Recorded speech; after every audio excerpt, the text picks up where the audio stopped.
I'm from the South now. I live in Atlanta, so good morning, everyone.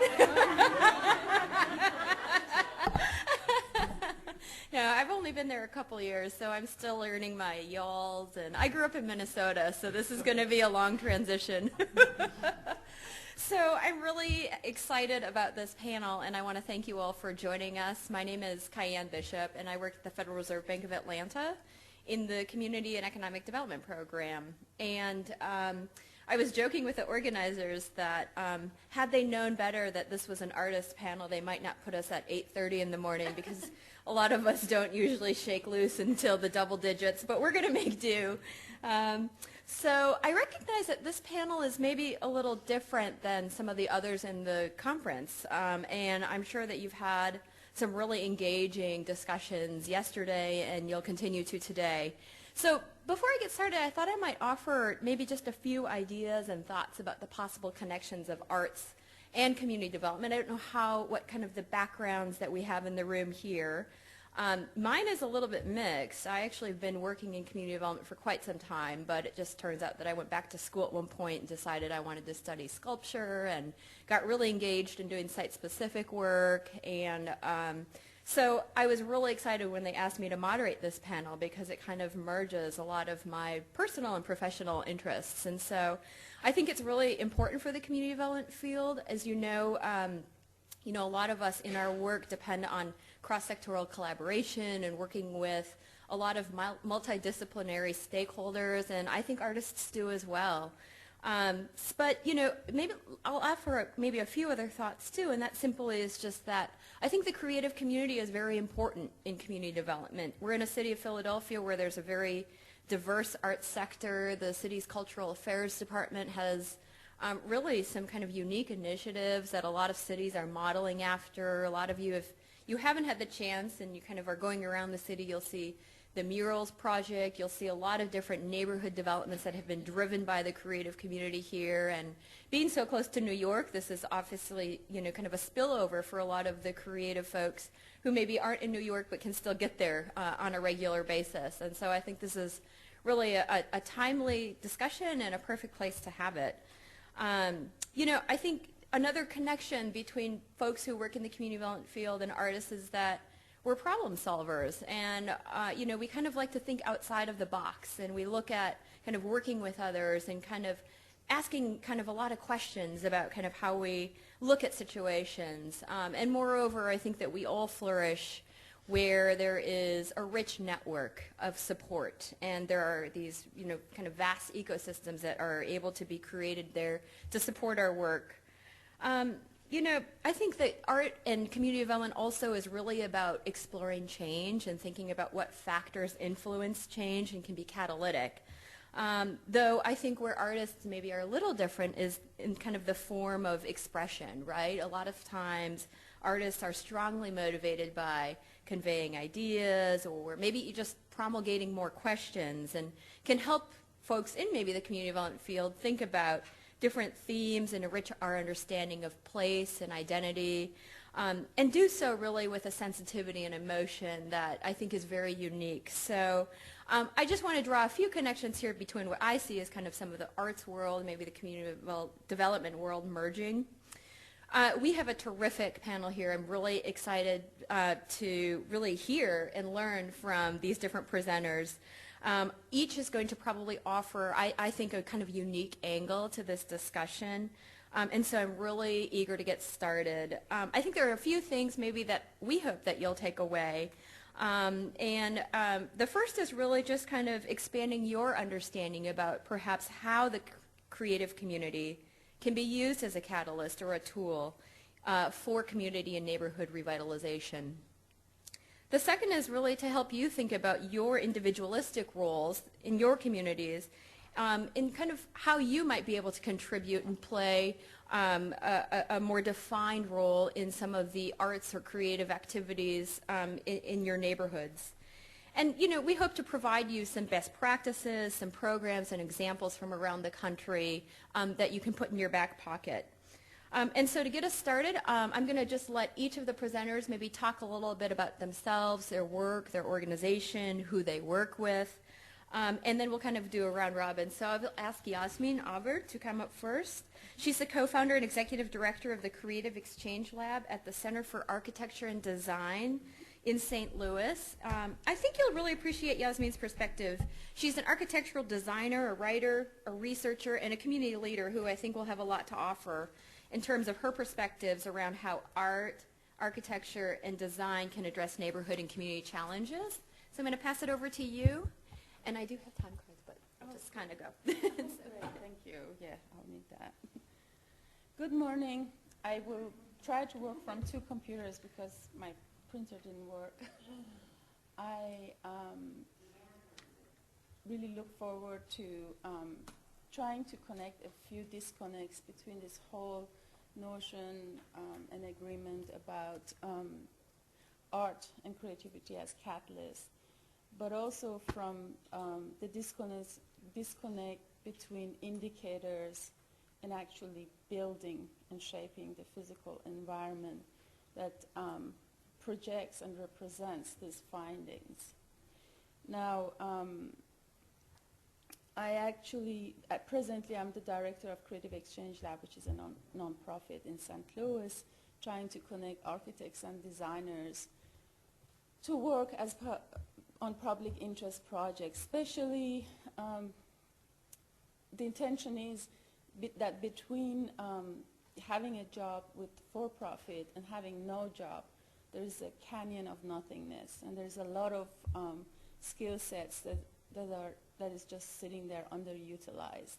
So that's ultimately one goal, but also the goal was this whole concept of cross-pollination, which I'm going to go over. Originally started as a much bigger vision when I first moved to St. Louis, really to look into the whole notion of urban decline and how creativity and art can be a catalyst for change. So I'm just going to start with some slides, sort of see if I can put this up here. Maybe I was going to see if I can swap with somebody until that paper arrives, but I think we'll make it work. We're artists. So let's just get my note back up here. I'm not a native speaker, so I feel not very confident if I don't have my notes in front of me. Okay. So all indicators shows that the arts and the creative sector are good for economic development. There are indicators by the American for the Arts Economic Impact Calculator, endorsement of the American Planning Association, research from the National Assembly of State Art Agencies. There is a new book from the Brookings Institute to guide planning for the arts. And then there is lots of academic research in which Anne Marcuson, among others, really is a leader. I don't know how many are familiar with her work here. In my presentation, I'm going to refer to the arts as part of the creative sector in academic terms and in general terms. I will present you a case study by example of St. Louis, and attempt to show the relationship and the role the arts and the creative sector can play, but it's not yet, in downtown redevelopment if we plan better for them and use these indicators to indeed shape nodes in our cities and parts of neighborhoods that are seen as weak economy neighborhoods, and shaping the actual physical spaces that are waiting to be reinvented, reshaped in order to reinforce these findings and catalyze change. Again, in Missouri also there are the St. Louis specific research from an organization called Regional Arts Commission, also referred to as RAC, and Missouri specific research done by American for the Arts. You may ask why St. Louis? Because it is a great example of a legacy city that has had its fair share of, I think my paper is here? Yeah. Sorry. You can sit with your laptop here. I can just click through your slides if you want. Is that more? Actually, apparently, I got my printout. Excellent. So I can do it. Thank you. Thank you. It's making me nervous watching your computer. I was holding. No, I won't let it go that fast. Okay.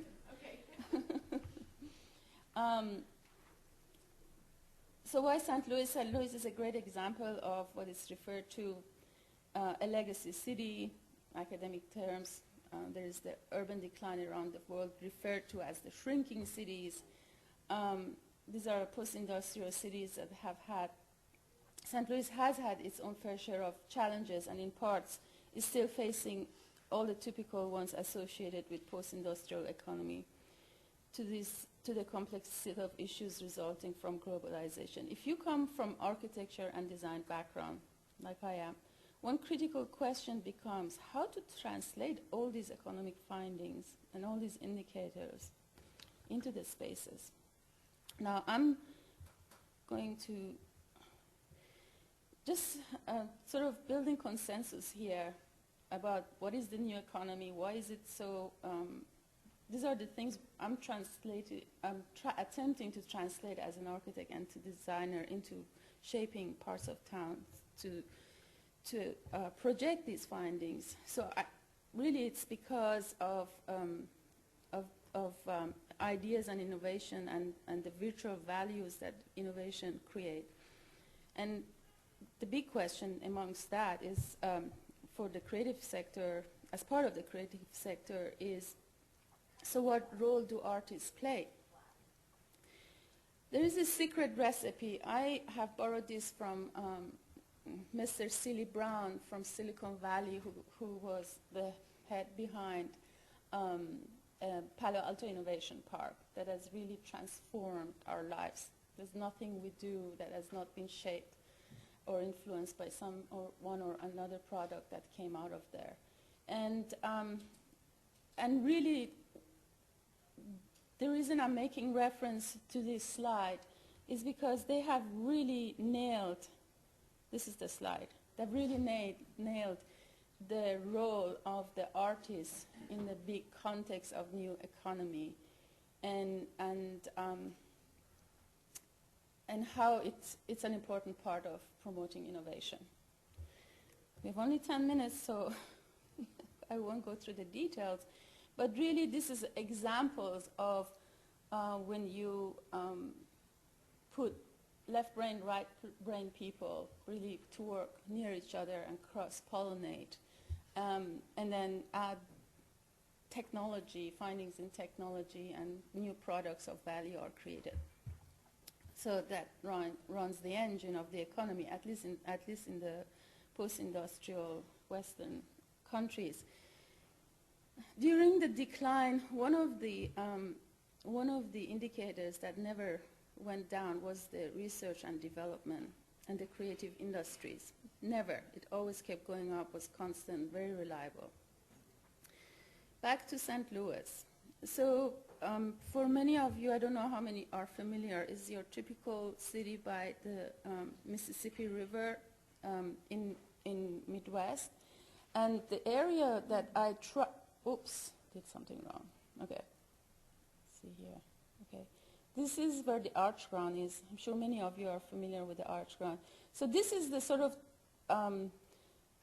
very typical of what you've seen in many such cities where there are parts of town with old industrial buildings in decline, even today, whereas a few blocks further down is a lot of tourist activity. Now, why are we not doing something?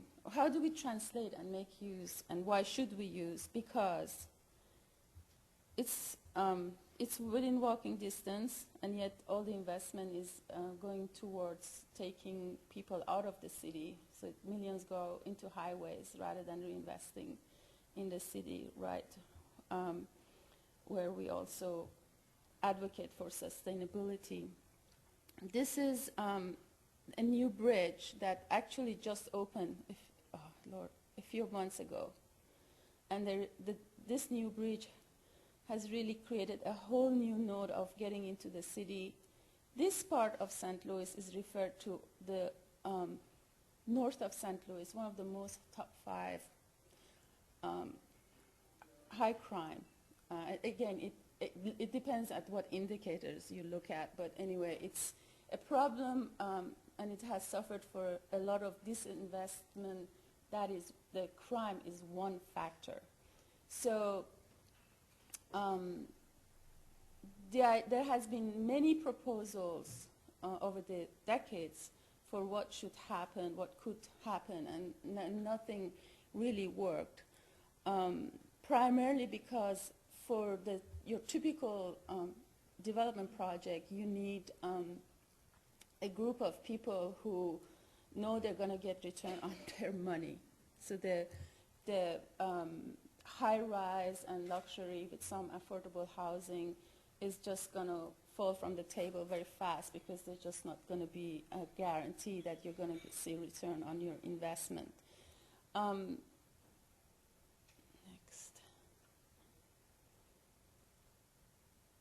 Now, St. Louis is also going through a huge change in infrastructure. So really to connect the city to the river, as in many cities that have been separated by the river, is critical. So this would be your typical, it has a lot of coolness factor about it, this area, because it's edgy, it's close to downtown. It's kind of the part where a lot of artists would, in fact, given the opportunity and given the right incentives, move to. But so would it would be a great part of town to have renewable energy industries mixed with that, and clean water. So this presentation really shows that if we connected, if we appreciated that that a huge contribution to the economy comes from the artists, and actually instead of having these spaces be lay unused, but combine the new industries, renewable energy industries with the artists. So this is all what downtowns lack usually: affordable housing, a huge problem in downtown St. Louis, connection to the river, and because this highway, your typical, the Eisenhower policy that created the cut of the downtowns to the riverfront. So really connecting them and mixing artists. So this would be your artists. These are all existing and some new media artists. To be here, you actually have a better composition to empower these neighborhoods. But also going by that old recipe of a left brain and right brain and cross-pollination leading to innovation, you're actually arriving at many gains. You've achieved many goals because you, by that, let me just run through it fast. It's actually, if you create visual ambience in the street where artists are actually present and showing their work, well, there's a lot of brownfield issues, and connect the city back to the river through greening and bike paths. But there's a lot of old railway system that's just totally not in use, and actually have them to be part of this transportation system that is needed to go to the rest of the city, remove the levee wall, and actually connect. There is right now a flood wall, totally cutting the connection to the river. So affordable housing, I'm just going to finish here. It's just going back to the proposition of finding new composition of artists and renewable energy in decline, in underused, underutilized parts of town, using existing building stock. These are examples from Europe that have been very successful as concert hall and events hall and artist galleries, and this is then have mixed use buildings, playing grounds, markets, playing fields. This is all the things that are totally non-existent in that part of town that connects with North St. Louis, that's really suffering from, many schools have closed, no playing grounds or not many playing grounds. So it would actually be very empowering to then start discussing having a university for innovation or a community college. And then with that comes housing for the students. There is a serious lack of diversity, and you would actually get housing, and then you start seeing these old houses, beautiful buildings that are just sitting there and decaying, come back to life. I just finish by saying, if we indeed agree that most cities around the world have come to recognize the strategic importance of artists and the creative sector as a key driver of the economy in the new post-industrial economy, then a prosperity agenda is needed that is associated with a creative city planning framework. Thank you.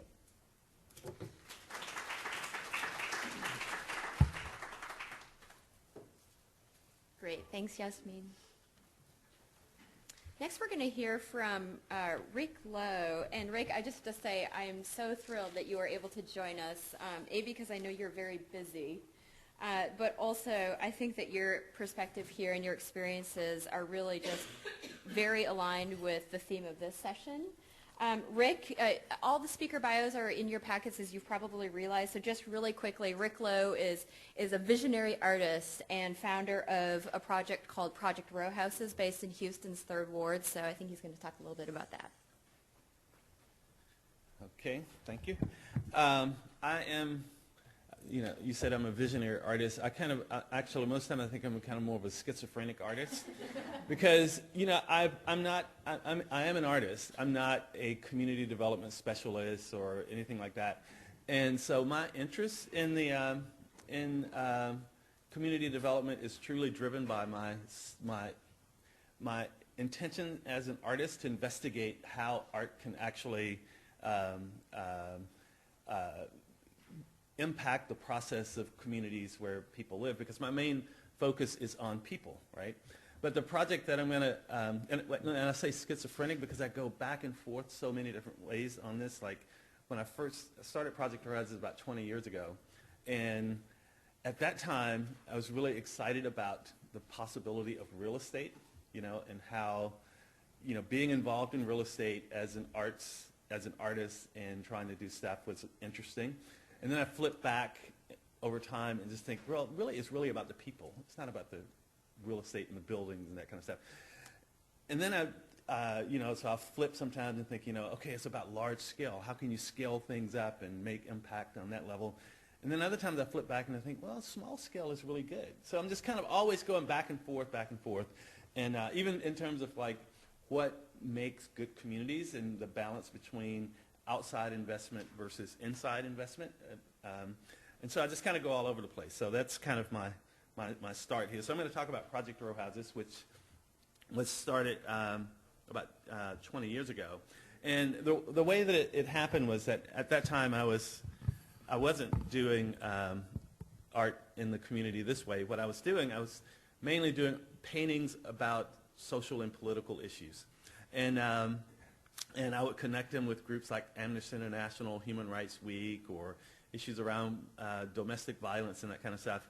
And one day I had a kid to come to my studio, and he just pulled a rug from under me. He said, well, Mr. Lowe, while your paintings and sculptures show what happens in our communities, that's not what we need. We know what happens because we live with it every day. He said, if you're an artist and you're creative, why can't you create a solution? And that was like a transformative moment to me, being challenged by, this young kid. And so I thought, okay, well, I'll figure that out.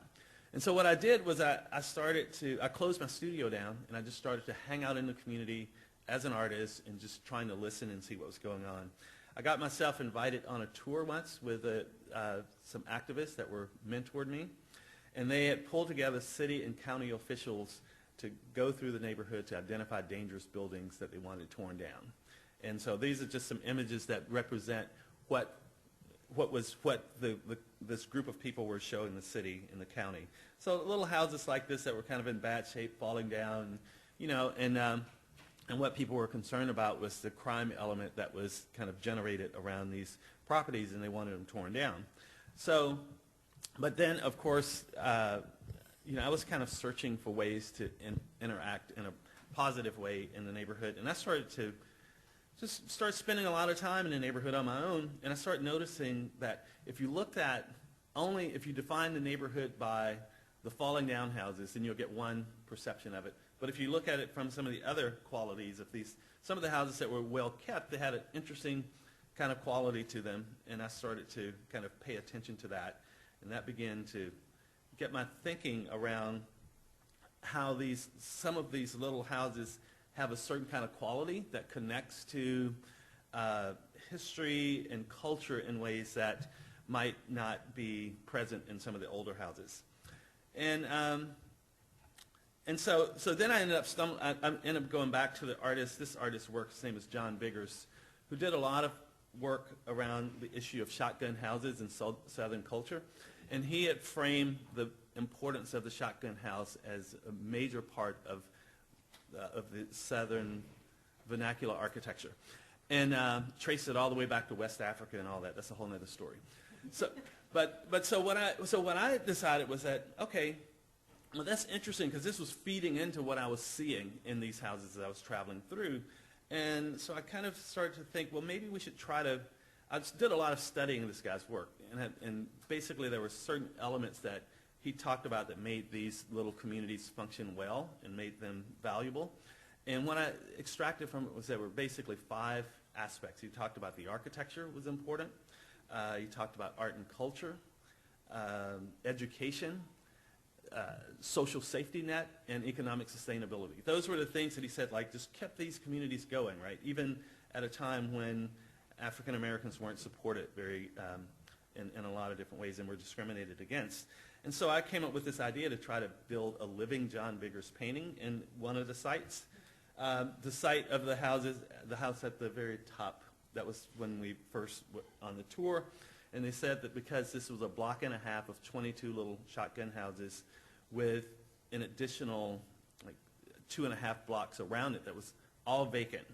And they said it was the worst place in the neighborhood. And but I started to look at these 22 little shotgun houses being kind of a potential prototype for a John Biggers style community.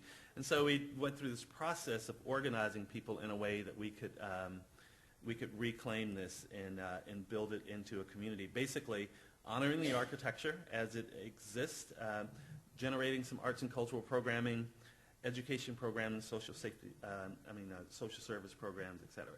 And I'll just show you real quickly. You know, our process was we built this process basically through pulling together volunteers from both inside and outside the community, and you know, from small community organizations to large corporations. And we just started to kind of clean and nurture this site until we were able to kind of uncover it as something that was, and actually it just kind of turned out to be almost like a diamond in the rough, right? That no one really paid much attention to this and thought like it was something that had no value. But then over time, after we were able to reclaim that one spot, then it became symbolic of something that was being lost or being pushed aside from the neighborhood, and that was its historical context. So we proceeded to develop programs, arts programs, education and social service programs, and then that ultimately led to some housing development as well. Some of the arts programs have been kind of, there's a wide range. You know, people do things that engage the community in a lot of different ways. These are some of the more small internal things. So, you know, from like after Hurricane Katrina, the one on the left-hand side, top left-hand side, was artists did this project where she allowed these rituals to happen that some of the people from New Orleans were interested in exploring. On the right-hand, top right-hand, there was a real interesting project at the time. This is mid-1990s. Before a lot of artists were getting out and engaging community, deeply. But this artist actually got those little disposable cameras and walked through the neighborhood and asked people to take photographs of the neighborhood themselves and bring them back to him, and he developed them. And they could choose the photographs to put in these jars, which became an archive of the community through the community's eyes, as opposed to him going out taking them. And but then there are artists that do things that kind of help expand outward in the community. And this is actually a recent project where these artists use some of the houses to look at some of the cultural landmarks in the neighborhood that may not make it through kind of a historical landmark process, but they're important to the community in its own way. So they started to get the community to pull together these places and making their own plaques and just kind of placing them throughout the neighborhood. And then on a more official scale, this is an artist project where this artist, who's actually from Brooklyn, came to Houston, and he was very interested in music, and he found that the great blues musician Sam Lightnin Hopkins was actually from Houston, and from our neighborhood. So he wanted to do a tribute to him, which turned out to be very interesting.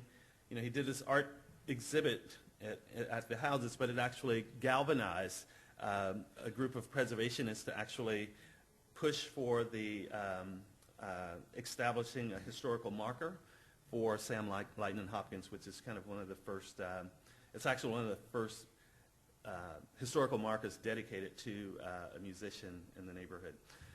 And in which, you know, loads of people, this was a dedication in which, you know, people from around the world actually came to that landmark unveiling. And then, then there are education programs where we try to get people, in this particular instance, youth, engaged and involved in rebuilding and telling the story of their community. So this group of, it's about 15 high school students that found the location, and they did their own design and renovation project. The social service part of what we do is we have you know, when we did our housing program, we could have easily have decided to do artist residency housing, but we thought we should do something that connected more with people that would normally live in a neighborhood. So we looked around and we found that there was a high number of teen mothers at the local high school. So we developed a transitional housing program for single mothers.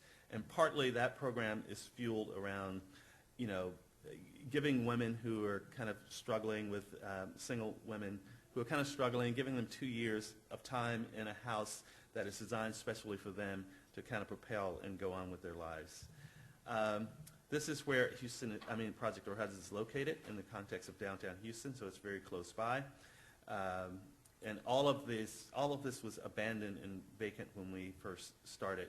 And as you can see, it created an interesting real estate problem for us being located there, because we're kind of in the middle of an interesting triangle with downtown at the north, the Texas Medical Center at the southwest, and University of Houston southeast, and they were all kind of trying to, you know, develop and move inward.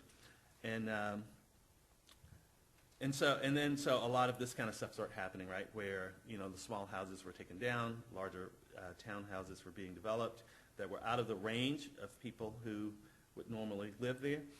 And so we continued to, we felt like we needed to step up a little bit and kind of push our approach out a little bit further. So we wanted to attach ourselves to historic preservation.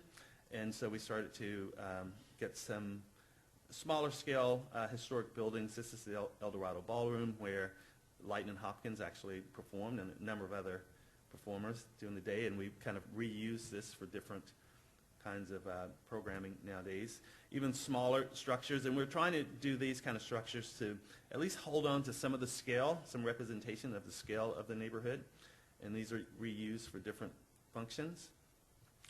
From a housing standpoint, we have a partnership with Rice University School of Architecture, looking at different ways to design houses that would fit within the kind of the architectural framework of the shotgun houses, and looking at, you know, how do we simplify kind of interior design for renovation of smaller houses. Doing this is called a core design, where The bathroom and kitchen is all built within one section. And this is actually an extension of that, where the idea is that you can build them off-site, and you just cut a hole into the houses and stick them in. This is another variation on the housing types. And then I'm going to close out real quickly, because I know we don't have a lot of time here. But, so that's kind of on a little bit of larger scale. And then I start going back to the individuals, though, because the individuals are what make this neighborhood really valuable and interesting. And so I started to pick up and wanted to celebrate some of these individuals throughout the neighborhood. And this guy who would always play a saxophone throughout the neighborhood, I also noticed that he would often be playing at places where houses were burning.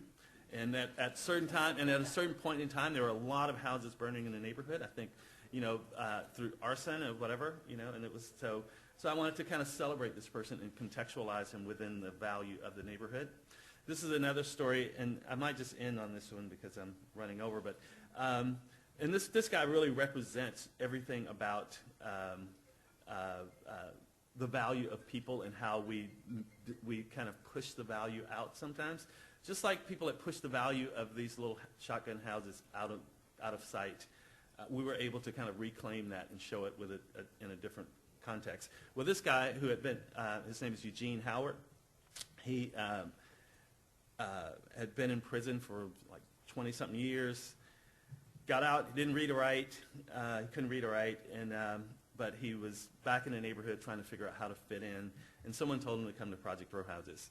And so he came and he started hanging out, and no one placed any value on this guy, but he would kind of help come and clean up and do stuff until eventually, after a year or so, I started giving him a few dollars here and there to help him out.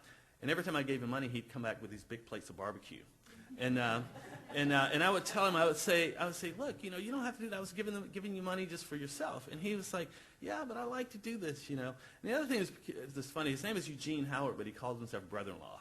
And he says he's brother-in-law because he's a sexy guy and he might marry your sister or something like that. That was his whole, he's like, he had this real nice style about him and everything.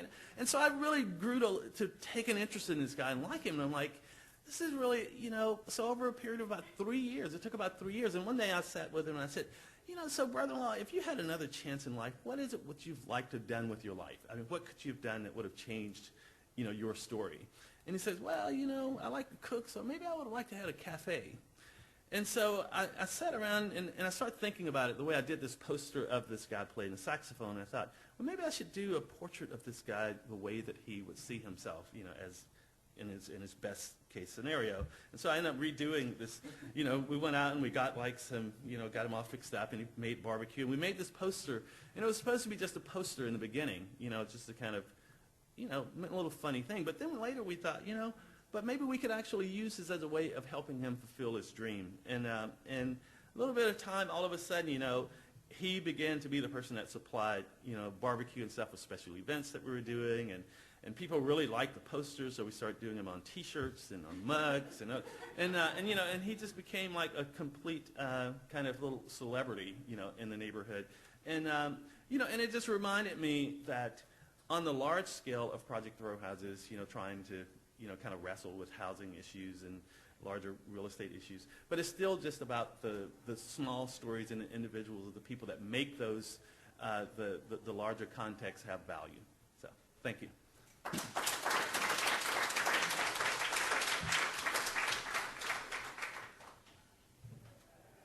Great, thanks, Rick. And we're going to have a chance to hear a little bit more from Rick and Jasmin. I love the fact that both of you have found these beautiful ways to really help us think about the future. So Jasmin, you talked a little bit about the future of St. Louis and what that could look like, and kind of mixing those different ingredients together. Rick, you talked about kind of just at an individual level, kind of idealizing kind of what the future could hold for this one person and the impacts that it can play for really a whole neighborhood and community. So I just think that that's so terrific. Next we're going to hear from a friend of mine, Sarah Williams. Sarah and I actually met a few years back in D.C. through a friend we have in common who happens to be an artist. She currently serves as an assistant professor of urban planning at MIT's School of Architecture. And she's the director of the Civic Data Design Project, which I think you'll all find very interesting. Sarah's kind of this unique blend of someone who really likes data and information and has the wherewithal to kind of understand all the technology that kind of goes behind mining all of this data, but then also kind of creating these very beautiful visualizations of kind of what the data can show us. And I hope that you'll all take away some ideas about kind of how she manipulates data and really kind of offers, I think, a lot of ideas for public thought. So Sarah, I'll pass it over to you.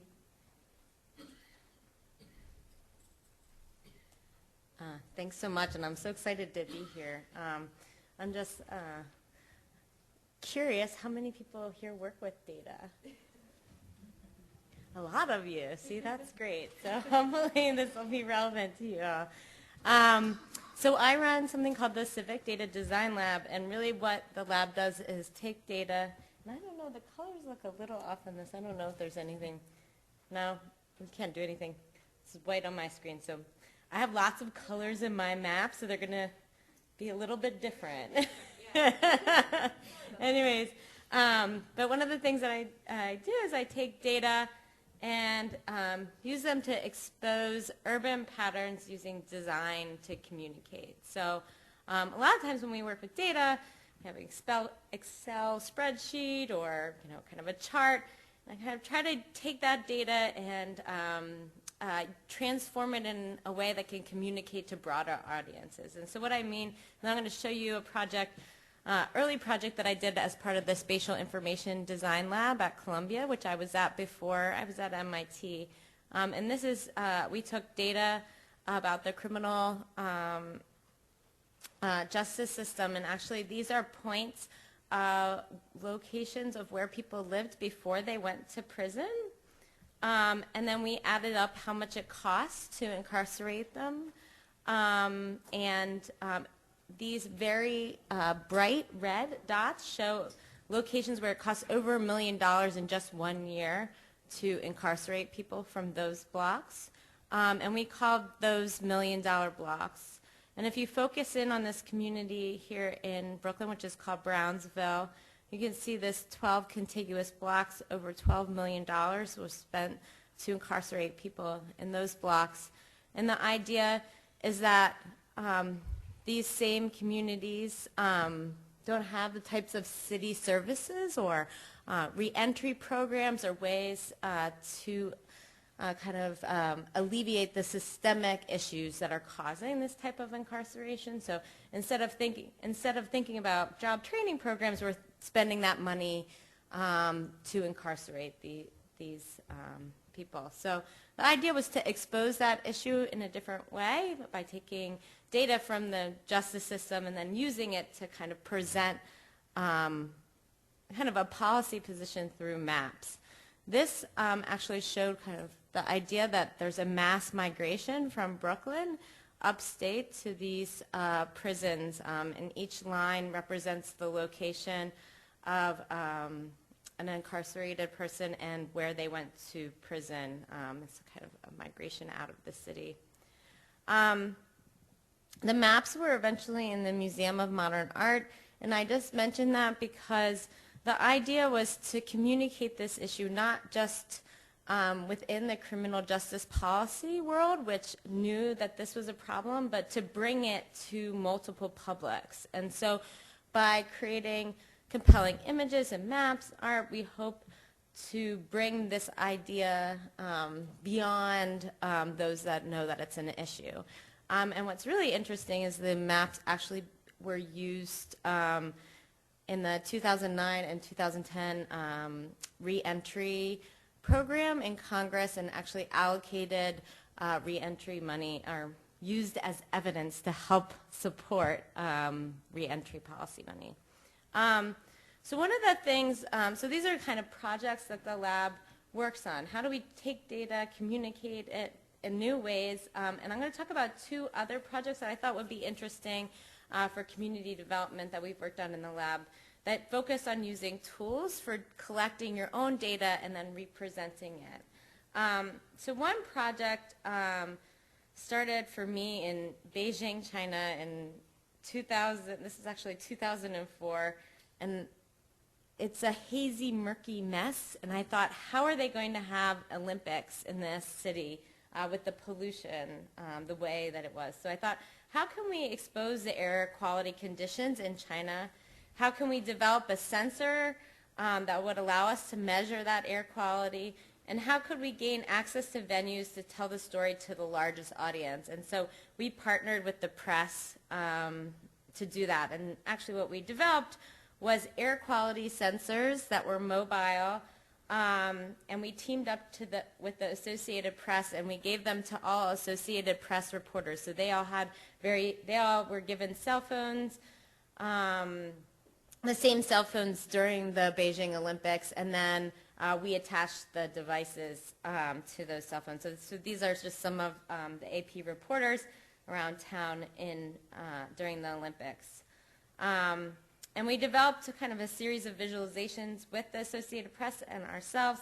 And one of the things that you can see, we took a picture every day, and pictures also show you, this is what they called a blue sky day, but most of the time it was this kind of murky, cloudiness. Just to give you an example of the data, this is actually a picture of Tiananmen Square the opening day of the Olympics, or just the day before, and you can see that kind of cloudy haze is also pollution. So when you look at the data across kind of a 2-week period starting before the Olympics and going through, one of the things that you see is Beijing in some cases is like 18 or 23 times higher than what you would see in New York City. And even the World Health Standards for developing countries, which is 150 micrograms per cubic meter for particulate matter, Beijing is way above that on multiple days, right? So this is the line. And then this is actually the World Health Organization standard, which is 50 micrograms per cubic meter for particulate matter. Particulate matter, there's a lot of different air pollution. Particulate matter, kind of fine particles that are often considered responsible for asthma and other kinds of respiratory conditions because those fine particles get into the lungs. We also, in this chart, you can see New York and London, which was London's, we wanted to compare, and you can see that Beijing is much higher than that. You also see that towards the end of the Olympics, the air quality started doing a lot better. And that has to do with it raining at that time, and so it brought the particulates down out of the air. The Associated Press developed a visualization that you could go to online and kind of look at the different air quality and compare it to your city. We also did something that was really mobile. We did the marathon route, and the images ended up in the New York Times, so we did the Beijing marathon route before they put a restriction on cars, and then after the restriction, and then we compared it to the marathon route in New York City. And what we found is actually the removal of cars from the roads did have an effect on reducing air quality problems or in the area. You could see, just looking at the pictures over the course of the Olympics, that the air quality did get better. And the idea here is that data is images, kind of numbers represent data, but so do images and photos. And again, we had a show in an art gallery in New York City that allowed people to see the different data measures there. We continued this project, though, in New York City with Cypress Hills Local Development Corporation. So when we came back from Beijing, we took the air quality sensors that we had developed and worked with the Cypress Hills community, which has a kind of elevated rail track that goes through it. And there's a lot of concerns about environmental justice conditions in the neighborhood. In this case, we worked with something called the air quality egg and also our sensors. And we worked with a local school, and the school children actually went out with the air quality eggs and tested air quality in their communities and made visualizations of that data as part of their course materials. It's kind of translating something we did on this larger scale into to more of the local level. I also want to talk about a project called City Digits, which is kind of similar and related to the Cypress Hill project. And in this project, we wanted to enable students to be kind of journalists about their community and investigate a particular idea. And in this case, we picked the lottery and asked the youth to decide whether the lottery was a good or bad thing in their community.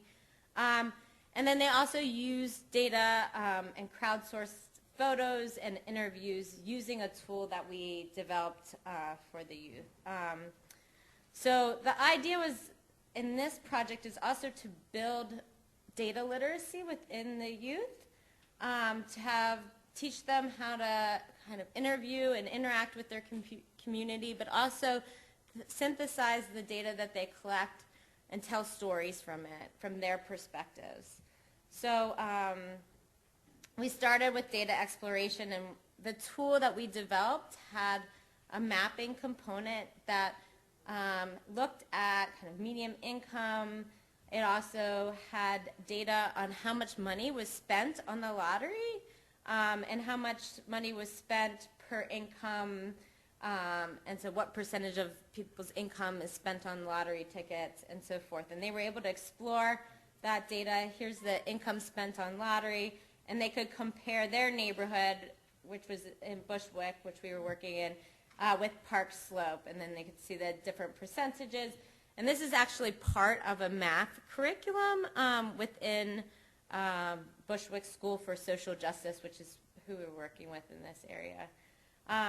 They also looked on, we created a map which we called something the average spending, so it's the net gain and loss on the lottery ticket, and they could again compare the average winnings is $70 in this case to spendings of $921. And the spendings were always more. You always spend more on the lottery. So the part of it was kind of teaching them about the odds of the lottery and how it compares to their neighborhood. We had data at a very fine scale. This is a data set of every bodega that sells lottery tickets, or every store, in fact, that sells lottery tickets. And the green represents how much money was spent, and then the pink in the middle represents how much was actually won. And so one of the other things it teaches them is, again, the odds. You always see that you lose more by spending money on the lottery. And then the youth went out and did field investigations, and they asked people, both people who play the lottery and then people who sell lottery tickets, what do they think about the lottery? And they actually use the tool to capture the interviews, and those, when they captured those interviews, that actually went onto the map, and so then you could actually click on the map to see a particular interview, and then you can actually hear what that person has to say, and we'll see if this works a little bit if I put it up. You think I want to teach until I die? Every week I hope to win the lotto, and that will be the last day you guys see me. Oh, see, I disappeared? No, I win the lotto. I love. So they would ask, do you ever buy lottery tickets? Why do you play the lottery? And they would capture that data. So it's kind of bringing qualitative data into the quantitative information. Let's see. It always gets stuck on this one because of the video. So in the end, they have all this data. They've been looking at the tool and the maps, and they've taken their interviews, and we've asked them to create a tour of what they think, whether they think the lottery is good or bad. And it's the tours also are on a website, and if you go to citydigits.mit.edu, you can see the tours from the lottery. And so this particular group are, let's see, they said, our tour today is about how we despise the lotto. We feel that the lotto is a waste of money. What people don't know and realize is the amount of money that is spent on slim chances you actually have to win. We have many pieces of evidence that specifically show the minute, I think is what they're trying to say there, chances you have. Nobody forces you to play the lotto, but the ambition and thought that comes to gives you a lot of confidence. So this other group, my group's opinion is is against the lottery because each game has a combinations and you don't know which combination is the winning number.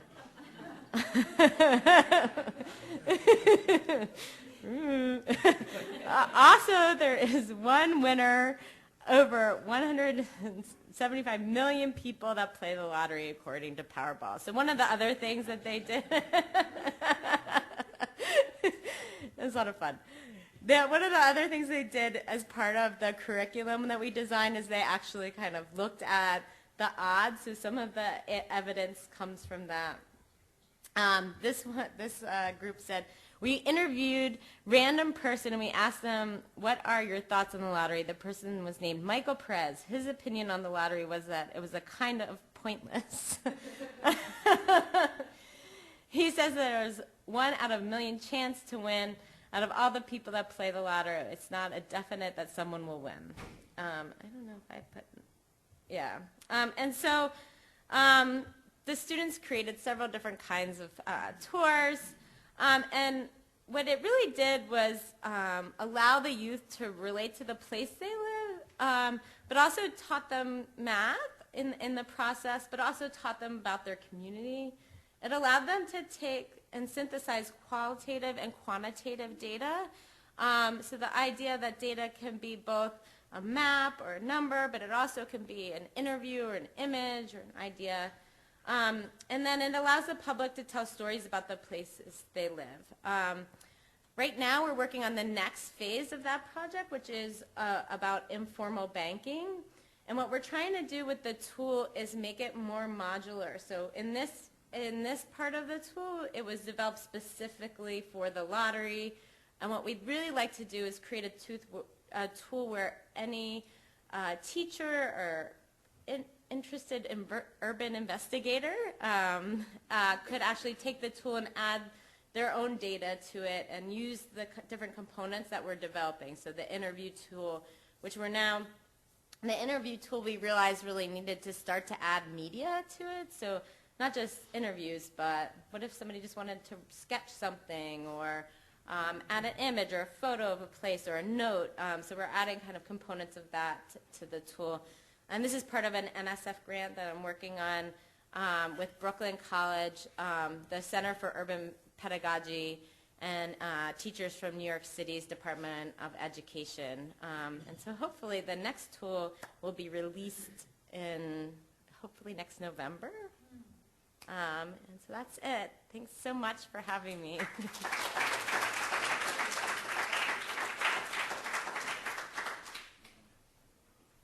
Great, thanks, Sarah. So I'm going to ask if all of the panelists maybe can come to the table here, and we're going to open it up to questions. And I'm going to maybe start by asking one that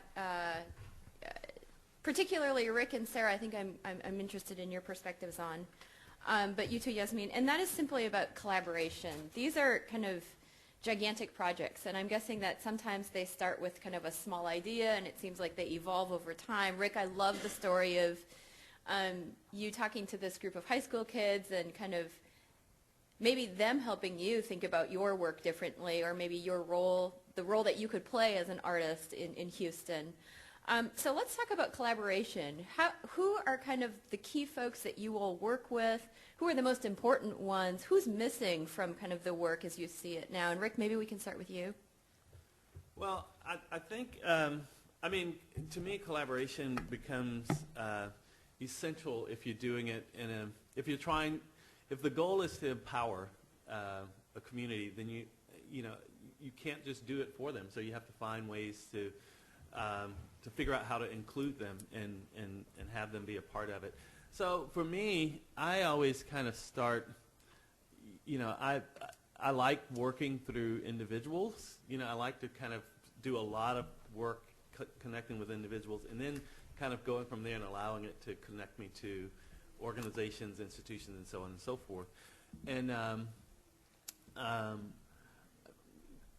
think the benefit of that, though, is that you end up getting these kind of different interests, right? I mean, I think it's what you were saying earlier about having the right brain, left brain kind of folks come together, and you generate. There's a certain kind of tension that happens there, and I think it kind of spur on things. So to me, I'm always interested in the relationship between myself and others, or the organization I'm working with and others, because I like the tension that kind of comes out of it that generates new thinking. Jasmin? I actually, this whole project that you showed, that I showed it to you so fast, exemplifies the problems when there isn't collaboration, and to the kind of collaborations we need within the community, but also within the city agencies in an interdisciplinary fashion. So the results are going to be amazing if there was. But I think there were so many sessions, yes, specifically a couple yesterday, really addressed that to the point. It needs to be reinvented. I mean, we need real toolkits for how to do it on the sort of bigger and smaller scale. I just want to finish the nonprofit that came. The Creative Exchange Lab was because you couldn't do it so big. So I made a small one to see if you can make a few things happen within that, and that would then transform. Yes. I think you guys can hear me.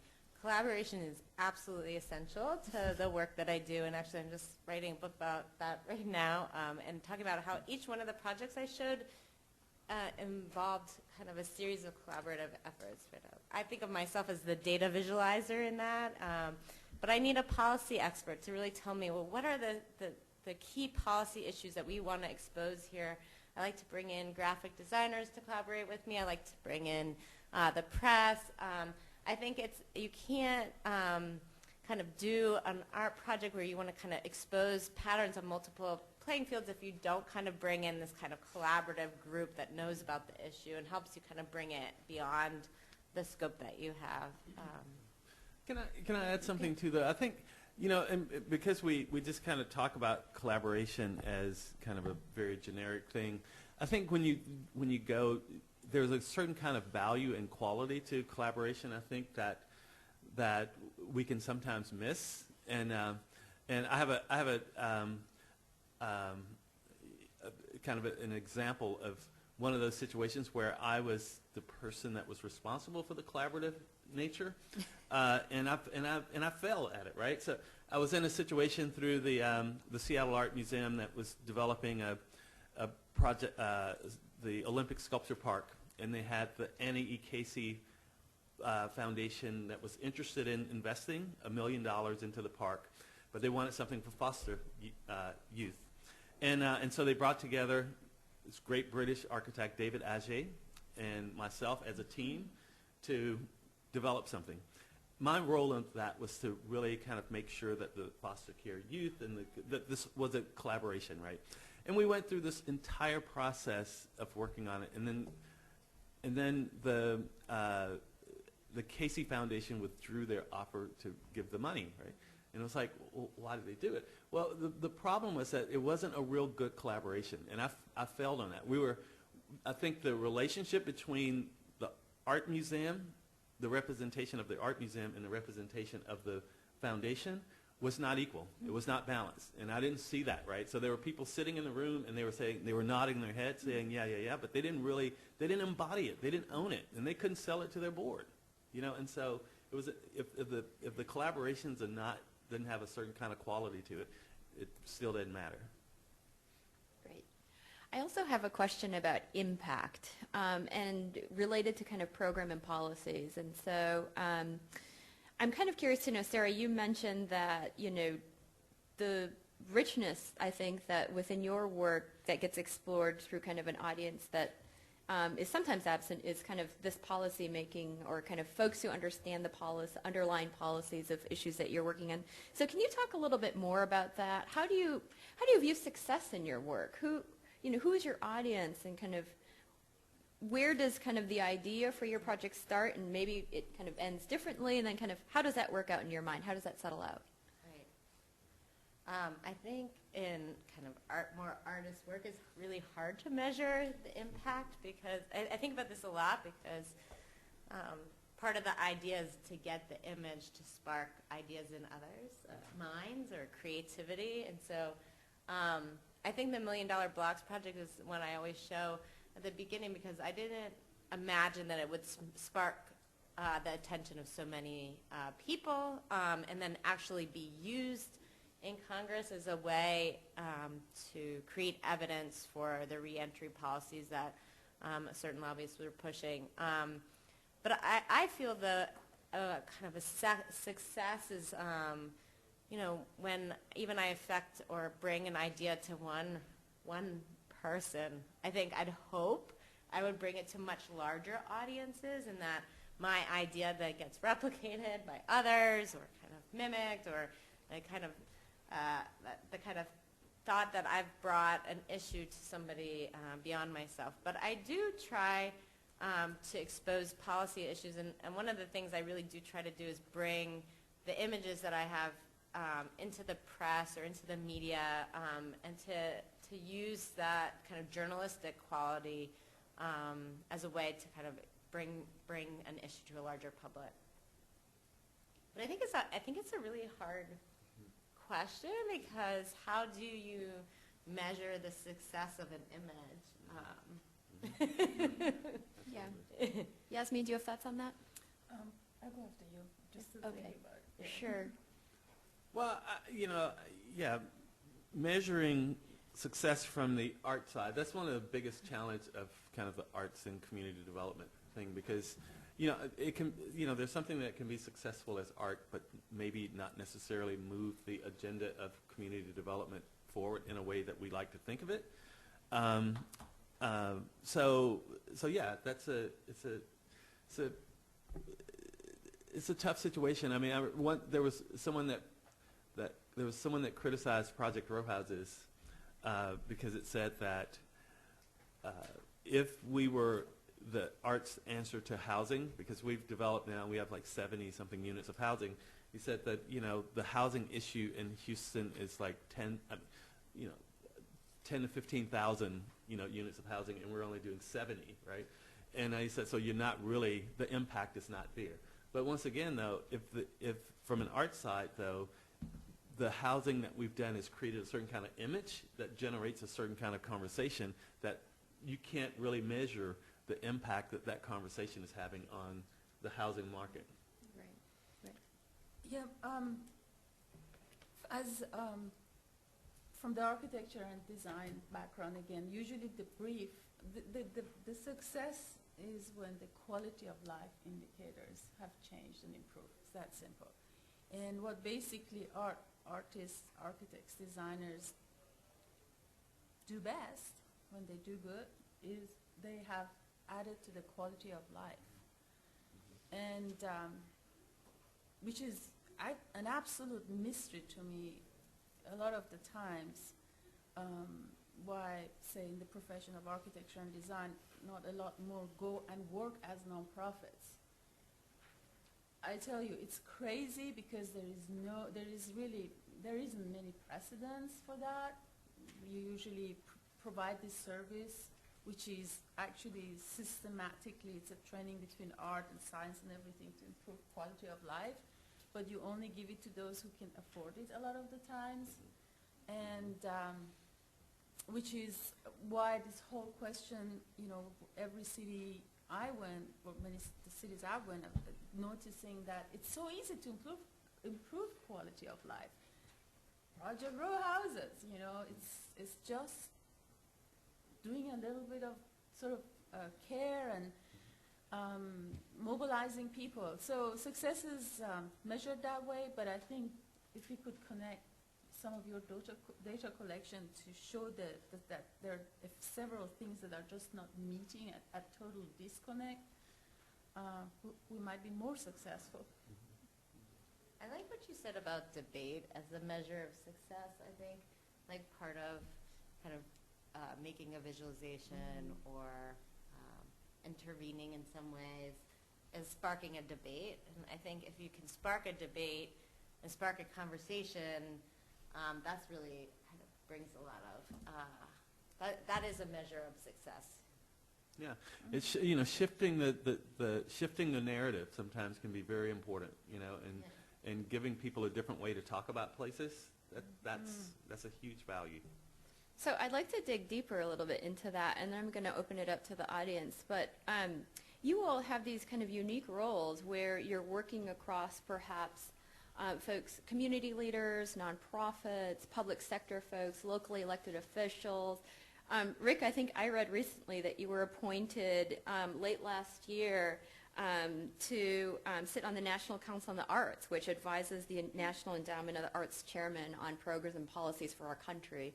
A huge opportunity. So what are the kind of conversations that you think we should be having as we kind of look forward, either at a community level or kind of thinking about how some of these projects or the creative community can play a role in community development?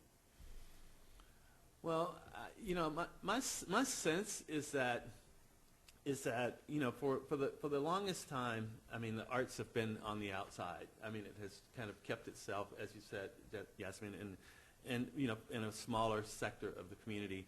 And I've actually been working on a project recently that helped me think about this very specifically. It's a neighborhood in Dallas, Vickery Meadow, that it's a huge immigrant population. And as I took interest in working there, it became clear to me that there's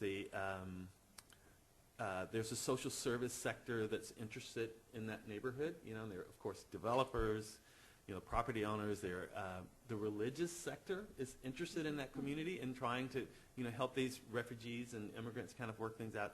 But there's no arts and culture involved, right? And so I've been just kind of thinking about this notion about just how do we just assure that arts and culture is in the conversation around the way that we build communities and the way that we kind of try to add quality to the lives of people. And I don't think that I mean, a lot of people like to champion the arts as like this shining star thing. I don't like to put it on that level, but I think it's a very important one. And that's the thing I think that's missing, is that we shouldn't try to create a false notion of the value of arts and community development. We need to just be truthful about it, that it's an important one. And I think that's the message that we need to kind of get out. Sarah, you've done a lot of projects in New York, and I know there's a lot of talk right now with Mayor de Blasio coming into office and kind of thinking about, what's going to happen with arts funding. I think there's, a lot of speculation that the agenda that he might create for the creative community will look a little different than Mayor Bloomberg. So do you have any thoughts on kind of New York City and kind of its offerings? It's been a mecca for the creative community for so long. Kind of what programs or policy, what could kind of help move or continue to move New York City forward into the future? Yeah, I mean, I think New York City is at a controversial point. Bloomberg, has been, I guess, it's been decided that he's kind of created this kind of tale of two cities, and he has, in some ways, created a lot of opportunities for the wealthy, but through that, he created a lot of programs, arts programs and initiatives through the tax base that he created. And so I feel like this story, as it's been told, Bloomberg versus de Blasio, is maybe too simple, because I think Bloomberg was a good manager. Just an example, I'm going to kind of go off for a second here, but just an example, I have an apartment in Brooklyn, and there's a local community center that has arts programs and also fitness for lower income people. Since de Blasio's been in office, they actually removed some of those programming because they don't have the tax base, they said, for that.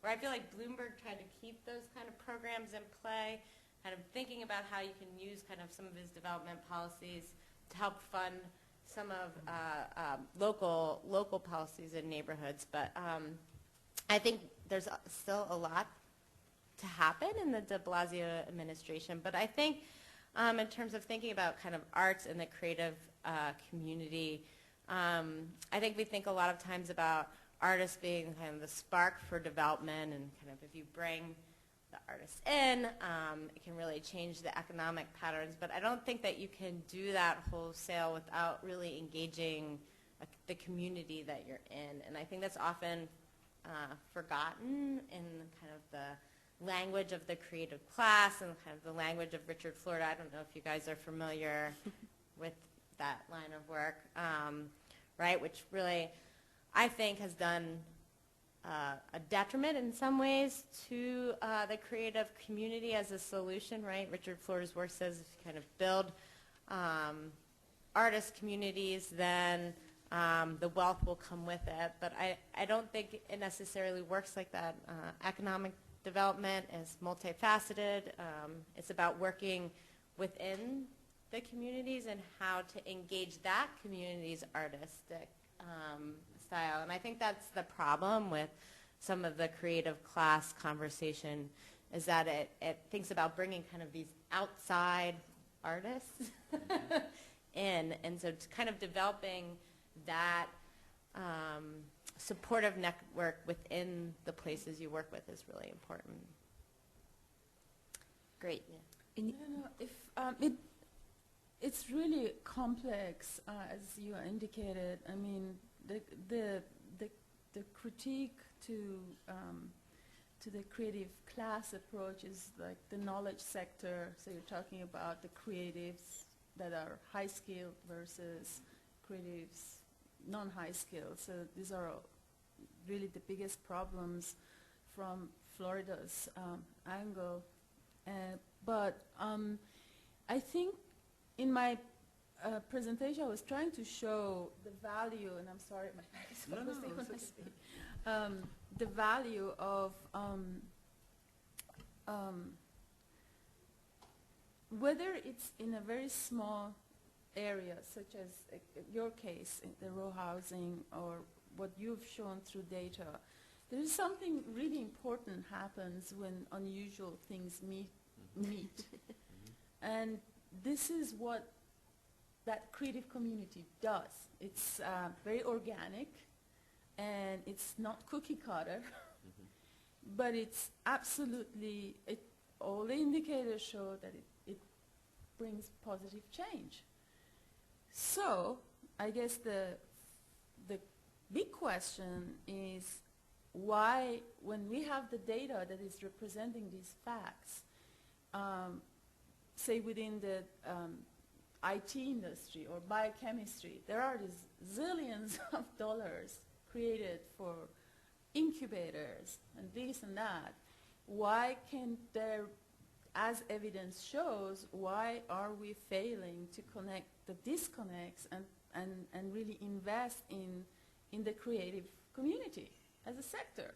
I mean, I use sector as such an economic term, but for lack of better words, to wrap up my point. Yeah.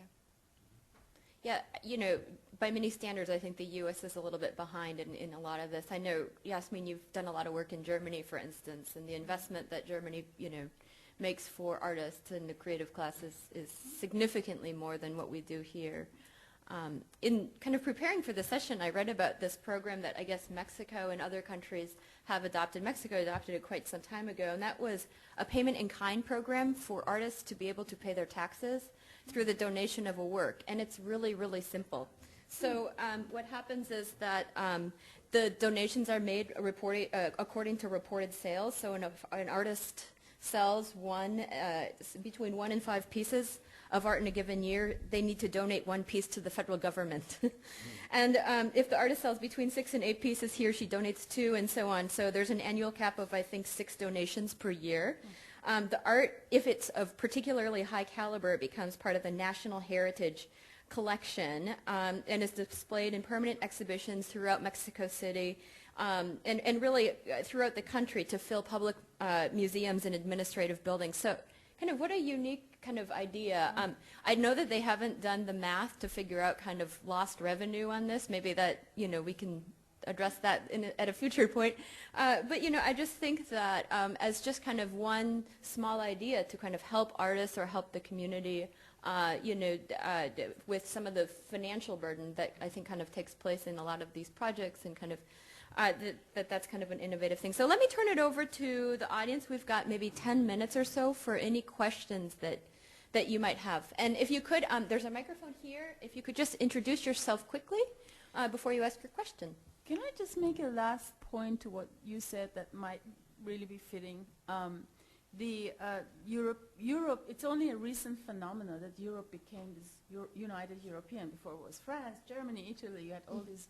So the reason that there's a much more organized effort there, let's put it that way, by the European governments, is because the art community, the creative community, really is a binder, connects. It's through cooking, through arts, through dance, through music. And to create this one nation identity, you need the agencies that help promote that. So you kind of start branding a new identity. And anyway. Thank you. Go ahead. Hi, I'm Adrian Bennett from the Trust for Public Land. Can you guys talk about the whole concept of creative placemaking, and what is the role, or how can community be more involved with the actual creative process that is working on the creation of the work of art that's the centerpiece of some development projects? I'm talking about hands-on participation in the creative placemaking process. Right? How do you engage the community in? Or is it important to have a community not just be participants, but active participants in the creation of the work of art that might be a centerpiece of Right. Are you referring to public art specifically? Specifically, yeah, where art is a centerpiece of some kind of development project, where there's an artist commission, but is there a possibility of engaging community in the creation of the work itself? This might be a quick question for you. Well, I mean, yeah, there's always a possibility, and I think many artists are figuring out how to design work specifically to engage people, and that's kind of at the core of a lot of the more contemporary community engaged work. But I want to the Project Row Houses angle is a little bit different around art in that, our purpose is, it's not so much about murals and, sculpture and that kind of stuff. It's really about kind of claiming the notion of art as a value for everyone, and getting everyone and helping everyone access that value within themselves. So even with our transitional housing for single mothers, one of the things that the program coordinator that works with that program is about getting them to think of their life as a work of art, that they're actually, within the time of this program, it's like it's a studio session, if you will, that you're working in a performance over a 2-year period to transform your life, and engaging them in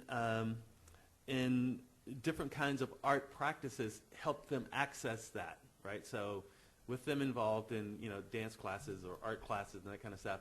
But it's not so much about teaching them to be dancers or to be painters or whatever, but it's giving them the tools that artists use to think about their own life conditions. Right. Go ahead. Thank you. I'm an artist from Lancaster, Pennsylvania, and I was sort of expecting to hear something about the process of artists gravitating to areas where rent is cheap, studio space is cheap, and they have a chance to, they are willing to take risks in kind of dicey places in order to survive.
maybe I'll just quickly respond. I'm really glad that you raised that point, and I mean, we honestly could have a whole nother session to talk about kind of that particular issue.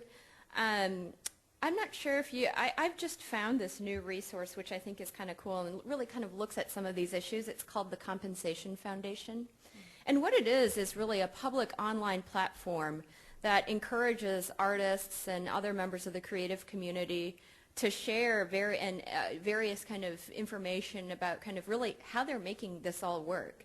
And collectively, this web portal allows you then to kind of look at kind of the trends and analysis throughout the country of basically what are artists as kind of contingent workers. And really the platform here was funded so as to really kind of look at the landscape of kind of the economics of art throughout our country. And so I'd be happy to talk to you a little bit more about that, but I'm really glad that you raised that point because, again, we could certainly have another discussion on those issues. Go ahead. Let me just say, yeah, and I too am glad you brought that up, and it just reminds me, because the deal with artists, from my perspective and the way that we work on it at Project Door Houses is we don't necessarily try to separate them from working class folks. I mean, so the same plight of artists is shared by just generally working class folks, right? And I was reading somewhere, and there was this, somebody put it so wonderfully in a little something they posted on Facebook. A little quote said, "The paved road pays no homage to the dusty ground holding it up." You know, and the artists and working class folks in these communities are the dusty roads. I mean, they've been there for taking all the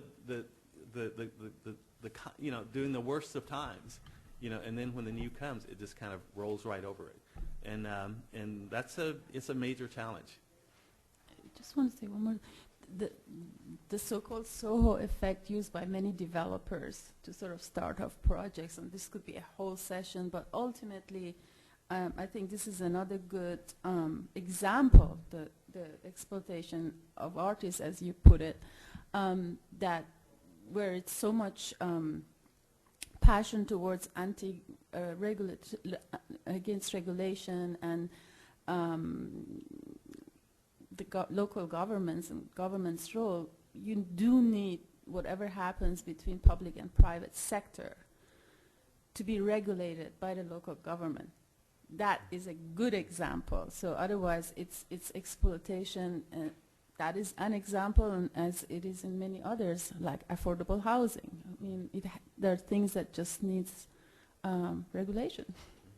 And maybe not at a kind of retail level of supporting artists, but maybe I'll just put a quick plug in for my colleagues at the Minneapolis Fed, who in their recent article, their online newsletter, have explored the issue of funding for the arts in general and maybe the role that financial institutions and others can play in supporting community organizations that work in the arts. So just in case there are bankers in the room, I thought I might toss that out. Go ahead. You'll probably be our last question because I know we're running short of time here.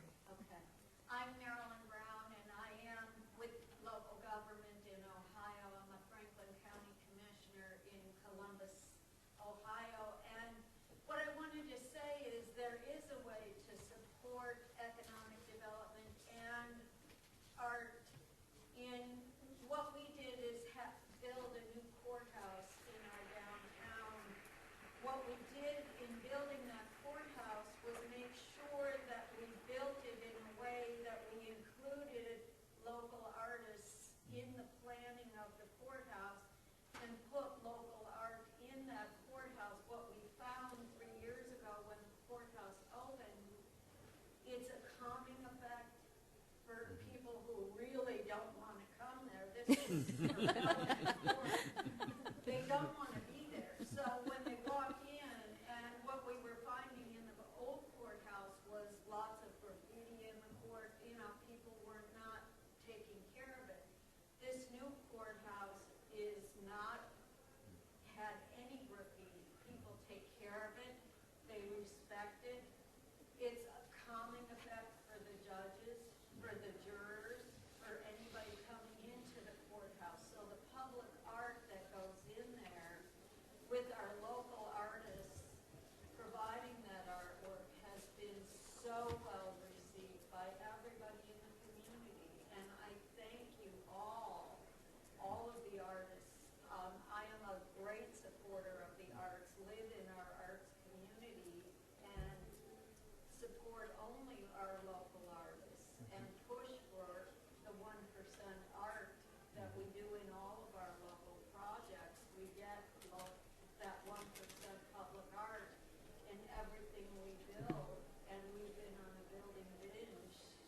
2007, and I commend you for any of the art that you're doing in local communities. It's so critically important to quality of life and economic development and community development. So thank you.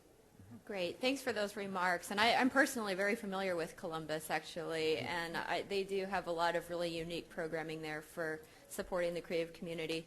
Folks, we are out of time. If you have questions, I'm sure you can come up and talk to the panelists. But before you leave, please join me in thanking them.